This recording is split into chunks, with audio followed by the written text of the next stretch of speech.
to the entertainment Talkin' Sports. What is going on, football fans? Back at it with another New York Giants video. And in this video, I am going to talk about second-year wide receiver Darius Slayton and why I think he is in for a mega sophomore year. Now, of course, I want to preface this by saying I'm going based off the assumption that the New York Giants do not invest an early first-round pick on a wide receiver, and they do not sign a guy like Amari Cooper in free agency. I'm going based off the assumption that the New York Giants address bigger areas of need, in my estimation, the offensive line and the defense. Wide receiver, I think, is a need maybe in terms of more depth, but it's not as near as pressing of a need or important of a need as, protecting Daniel Jones and, getting after the quarterback on the defensive side of the football. But based off the assumption that I think Slayton will at least have a similar role as to what he had last year, I'm going to explain why I think he is in for a Pro Bowl season and why I think he's in for at least 1,100 yards and 9 to 10 touchdowns. I think he's going to have a big year for the Giants, and it may even be bigger than that. I could be completely wrong, okay? And I'm a guy, if you watch my channel, I try to be as even keel as possible. I try not to set too high of expectations. I have pretty high expectations for Darius Slayton next year. Let's start with Darius Slayton's strengths. When he came into the pros, everything that was said about this guy was he was a vertical threat. He was a guy that could take the top off a defense. His weaknesses were his route running ability. They said he had a limited route running tree at Auburn, a guy that was basically known for a curl pattern or fly pattern type guy because that's basically what they ran, and his production was not that high at Auburn because the offense struggled mightily, down his last couple of years there. So that's why he fell where he did, and he was known as a guy that could take the top off the defense because of his speed.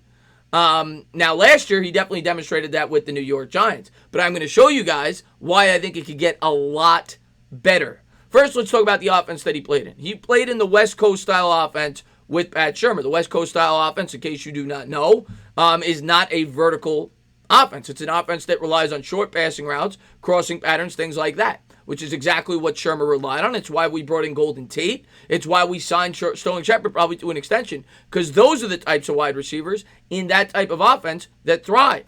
It's more of an efficient offense. You're going to probably see a higher completion percentage, but a lower yards per attempt. You're not going to see as many big plays, which you would think would not lend itself to a guy like Darius Slayton, a guy that's more known to be a guy that could bust a big play over the top for 40 or 50 yards for a touchdown. And, I was at the Jet game. I saw it. He had 120 yards in that game, a couple of big plays. Even the Bucs game, his debut game with Daniel Jones, and, of course, the Eagles game, he had a number of big catches. So Darius Slayton, definitely the biggest reason why I think he's going to have a big year, outside of the fact that I think he has really good chemistry with Daniel Jones, which he displayed throughout the year, but the biggest reason is the offensive schematic change. I think the Air Coryell offense, which I'm not saying they're going to run exclusively. I'm sure they're going to, do what they feel is best based on opponent. They want to, attack their opponent's weaknesses, like Joe Judge has said. But I think the offensive philosophy that Jason Garrett will bring to this football team lends to the strengths of Darius Slayton. And when you look at the yards per attempt for Daniel Jones last year and you compare it to the yards per attempt of guys like Dak Prescott, Tony Romo, guys who have played in this offensive philosophy, and you see the upside for Darius Slayton, it really makes you think how high of a ceiling this guy could potentially have. And I'm going to go over the past history of the Dallas Cowboys. I'm also going to go over the difference between last year and this year with Dak Prescott and Daniel Jones. I'll also look at a wide receiver on the Dallas Cowboys that I think could have very comparable stats to what Darius Slayton could put up next year for the New York Giants. But let's jump into it. Let's take a quick look at some past history. First thing I wanted to pull up for you guys was Tony Romo in his first full season as a starter, and the first year, I believe, where Jason Garrett was the offensive coordinator for the New York Giants. Not New York Giants, rather, Dallas Cowboys. And in that year where Romo got his first year as a starter, look at the yards per attempt. He averaged 8.2 yards per attempt because, of course, this offense is an offense that's known more for taking shots down the field. And he's up there with guys like Rivers, Roethlisberger, Breeze, Rodgers, Matt Schaub got in that list. Of course, he had great weapons there back then with Andre Johnson.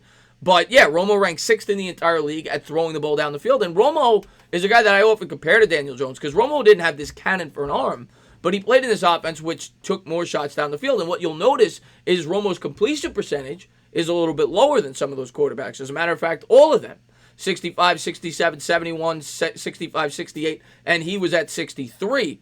But his yards per attempt were very high because he took shots down the field. So that is the type of offense and the type of statistics, I'm not saying the yardage, that I will expect from Daniel Jones. I expect a big increase in his yards per attempt, which I think lends to Darius Slayton.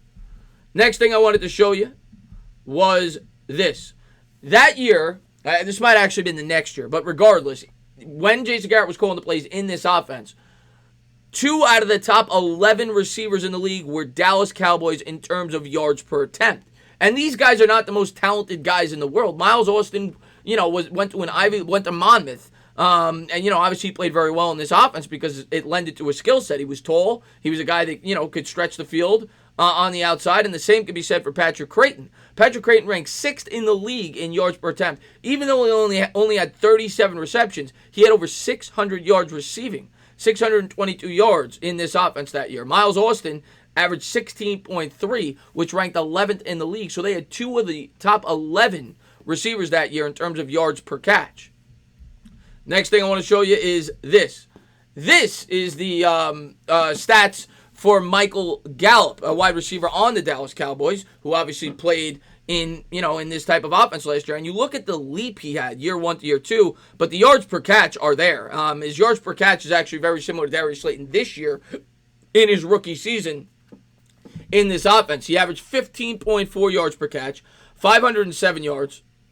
This year in this offense, in only 14 games, he had 1,100 yards.